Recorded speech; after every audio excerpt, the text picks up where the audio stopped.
Hello world, Becca here from Inside the Square, coming at you with another CSS tutorial. Today I'd like to show you how to hide the automatic quotation mark that shows up in Bedford theme templates. So if we scroll down here, you can see this is a basic quote block that I've added to the page content. We get these two little quotations at the very top of it.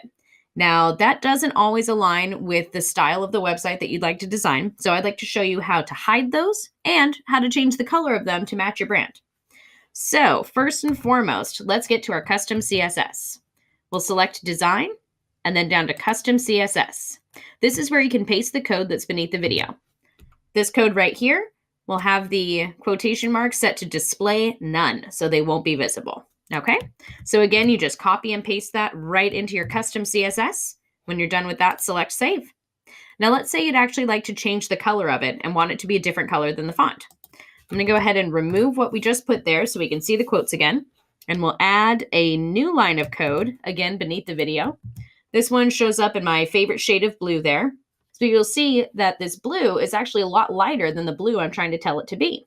That's because we need to confirm the opacity of this particular element. I'd like to tell Squarespace, make this show up 100% the real color I'm looking for.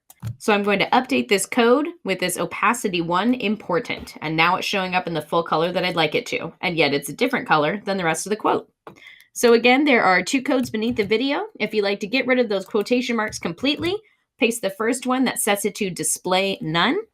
But if you'd like to change the color of it, you can paste the second quote, which says, just kidding, make it this color and make sure it shows up 100%. All right, that's it for today's tutorial. Oh, look, the most important part, I almost forgot. Select save when you're done, and you're good to go. Thanks for watching and have fun with your Squarespace website at insidethesquare.co. Thanks for watching and have fun with your Squarespace website.